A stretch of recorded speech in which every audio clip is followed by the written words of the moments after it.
Geçen hafta paylaştığım açılış videosunun bu kanalın en faydalı videosu olacağını söylemiştim ve gerçekten öyle olmuş. Bunu yorumlardan anladım. İzleyen, like atan ve yorum yazan herkese çok teşekkür ediyorum öncelikle.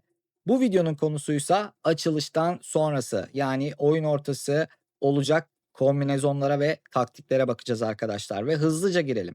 Taktik nedir, kombinezon nedir? Ben burada tanım yapmak istemiyorum. Motomot cümleler kullanmak istemiyorum. Taktik bize bir şeyler kazandıran basit işler arkadaşlar. Nedir? Çatal, bir açmaz, bir şiş, işte bir iki hamlelik saptırmalar. Bu tip şeylere biz taktik diyoruz. Hemen çok basit bir örnek yapalım şöyle. Bir oyun uyduralım. İşte beyazlar hatta D3 oynasın ki kolayca oraya ulaşalım. Ben geldim böyle basit bir açmaz yaptım. Rakibim D6 oynadı. Fil alır. F6 vezir alır. F6 ve ben şimdi geldim at D5. Burada yalancı bir çatal var. C7'yi istiyorum bir taraftan. Bir taraftan da veziri istiyorum. Ve rakibim bundan çok kolay bir şekilde kurtulabilir. Vezirini D8'e götürür ve piyonunu korur. Ama rakibim vezir G6 oynarsa ben bu sefer gider C7'yi alırım ve çatalı bu sefer gerçekleştirmiş olurum. Ver kaleyi ver şahı dedim. Rakip şahın karşısında gidip kaleyi alırım. Ama dikkat ederseniz rakibim burada vezir G6 oynamak zorunda değildi. Vezir G6 oynadığı için ben bu çatalı yapabildim. Demek ki taktiklerin olabilmesi için pozisyonda bariz bir hata gerçekleşmesi lazım. Eğer bariz bir hata gerçekleşmediği halde sen zaten bu taktiği yapabiliyorsan o zaman pozisyonun tamamında bir yerlerde bir hata vardır. İşte genelde bunlar da kombinezonlarda ortaya çıkar. Peki kombinezon nedir? Arkadaşlar zorunlu olacak işler 3-4 hamlelik bazen 5-6 hamlelik yerlere doğru gideceğiz. Hesap yapacağız. İşin içinde yine taktikler olacak. Ve her şeyden önemlisi bir amacımız olacak. Ulaşmak istediğimiz bir nokta olacak. Çünkü kombinezonlarda %90 diyelim ya da %95 diyelim bir feda ile başlıyoruz.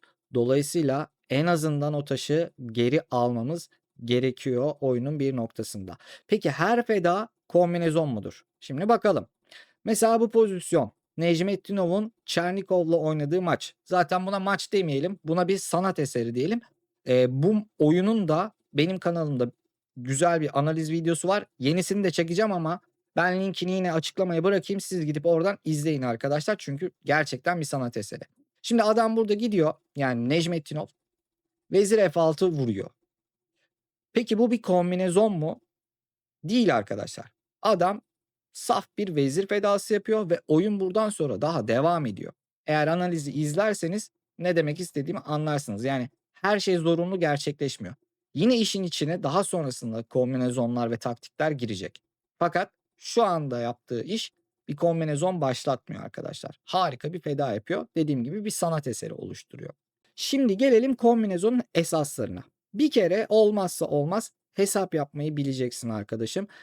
Nasıl hesap yapmaktan bahsediyoruz? Zorunlu hamlelerin hesabını bileceksin. Nedir bunlar? Şah çekme hamleleri, taş alma hamleleri ve tehdit hamleleri. Bunlar rakibimize bir şeyleri zorunlu kılar. Sen şah çektiğin zaman korumak zorundadır. Büyük bir taşını aldığın zaman bunu bir şekilde geri almak zorundadır. Sen ancak bu şekilde net bir hesap yapabilirsin ve rakibini adeta kukla gibi oynatabilirsin.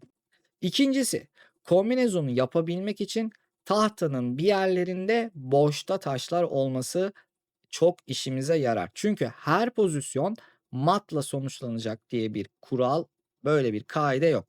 Ne yapacağız? Bazen bir şah hücumu başlatacağız ama taş kazancıyla bitireceğiz.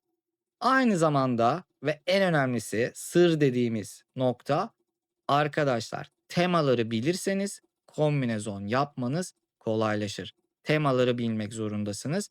Biraz sonra buna geleceğiz. Şimdi devam ediyorum. Mesela bu pozisyonda beyazlar vezir kazanacak ve bu bir kombinezon mudur? Bakalım. F4 oynadım. Vezire gidecek yer bırakmamaya çalıştım şu anda. Rakibim de geldi veziri aldı. Ben de gittim kaleye birle onu istedim ve vezir düştü.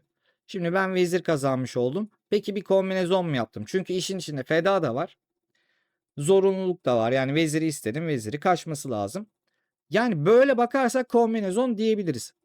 Ama çok derin bir şey mi? Hayır. Yani bu bir taş düşürme. Tam bir kombinezon diyemeyiz.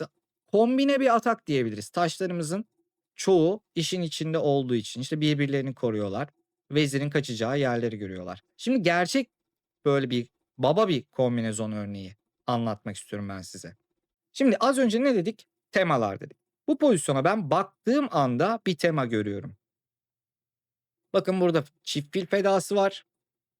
Vezirim o bölgeye gidebilecek H5'e ve bir kale transferi yapabilirim. G3 ya da H3'e. İki tane dikeyi de zaten açmış olacağım. G7 ve H7'yi aldığımda kale ve vezirle orada bir mat pozisyonu kurabilirim. Şimdi ilk önce temayı gördükten sonra hemen hesap yapmaya başlıyorum. Neyi hesaplıyorum? Zorunlu hamleleri hesaplamaya başlıyorum. Mesela ben gitsem şimdi hemen vursam oradaki piyona. Ne olacak? Şahla aldı. Vezirle şah çektim. Kaçmak zorunda. Fil G7 vurdum. Almazsa H8'den mat olacak. Aldı. Şimdi ben hemen şöyle bir şah daha çekeyim. Adam kaçınca da kaleyi geleyim ve diyeyim ki ben seni mat yapmaya geldim arkadaş. Şimdi rakibim eğer at F4 oynarsa ben zaten 2 tane taş feda ettim. Rakibim de bana geri bir tane taş feda ediyor. Eğer böyle oynarsa ben şimdi kale H3'ten o mat olayına giremiyorum. Almak zorunda kalacağım. Vezirleri de değişmeyelim, o yüzden kaleyle alalım. Rakibim de gelecek piyon sürüp ortalığı karıştıracak. Bizim taşlarımızın sağa sola böyle hareket etmesi kolay olmayacak burada. Peki şimdi ne oldu? Tam böyle işe yaramadı benim bildiğim tema. Yaptığım fedalar tam işe yaramadı. Burada sürekli şahla berabere yapabileceğim bir pozisyon ortaya çıktı gibi gözüküyor. Fakat bunu geliştirmeye çalışalım biz şimdi. Ne yapabiliriz mesela? Biz ilk pozisyonda da bunu çalıştırabiliriz. Bunu düşüneceğiz. Yani zaten oyuncular bunları düşünüyor arkadaşlar. Mesela ben gelsem file E5 oynasam, çünkü F4'ü koruyorum, vezire saldırıyorum. Ne yapabilir? Mesela D6 yapabilir. D6 yaparsa vezirle F4 piyonunun bağlantısı kopacak. O zaman işler değişebilir. Mesela şimdi vuralım. Sonra veziri gelelim. Yine fili vuralım. Yine şahımızı çekelim. Şah kaçsın. Sonra gelelim kalemizi. Peki şimdi ne olacak? Rakip yine F4'e vuracak. F4'e vurduğu zaman biz yine kaleyle alacağız. Evet. Yine gel dedi. Yine mat oluyor mu? Arkadaşlar mat yine olmuyor maalesef. Niye olmuyor? Çünkü yine F5 her şeyi bozdu. Ama yine sürekli şahla beraberliğimiz var. Tamam. Geri sardım. File E5'in işe yaramadığını gördüm. Peki şimdi ne yapabilirim? Benim işimi ne bozuyor? At bozuyor her seferinde. Ben bu attan kurtulacak bir şey eğer bulabilirsem o zaman işlerim kolaylaşacak. Ne yapıyorum? At B6 hamlesini görmeye çalışıyorum, bulmaya çalışıyorum. Şimdi diyorum ki ya sen beni alacaksın ve bu D5'te beni bozan yerden uzaklaşacaksın ya da ben seni alacağım ve senden kurtulacağım. Bu arada da kaleye saldırıyorum. Kale boştaki bir taş. Şimdi arkadaşlar bu adam kalesini de kaçabilir. İlla bizi alacak diye bir kural yok. Önce ona bakmak istiyorum. Mesela kale B8 oynadı. Ne yapacağım? Önce attan kurtuluyorum. Sonra gidiyorum yine aynı fedayı, aynı temayı yine uygulamaya başlıyorum. Ufak bir değişiklik yaptım ve tekrar uygulamaya başladım. Filimi vurdum. Harika gidiyorum. Yine vezir G4 şahımı çektim. Şah yine kaçtı bir yere. Geldim kalemi. H3'ten işini bitirmeye çalışıyorum. Vezir C5 şah çekti. Şahımı kaçtım. Vezir C2 koydu. Diyor ki ben bu H7'ye kapatacağım. Eğer sen şimdi kaleyle şah çekersen ve vezir H7'ye kapatırsa evet gidip vezirini alabiliyorsun rakibinin ve vezir vezirdir yani. Bence pozisyon berabere beyaza kazanması da baya zor ama büyük ihtimalle Lichess'te falan bir yerde oynasak kazanırız vezirimiz var diye. Fakat burada harika bir tema var. F5 hamlesini hesabımızın başında görebilirsek o zaman her şey değişir. Şimdi rakip mecburen vezir F5 alacak yine aynı matı kapatmak için. Ben gidiyorum yine şahımı çekiyorum. Vezir kapatıyor. Geldim kaleyle vurdum. Şimdi şah çektim bir tane H3'ten. G dikeyine kaçacak. Şimdi de G3'ten şah çektim. Ama sadece şah çekmedim.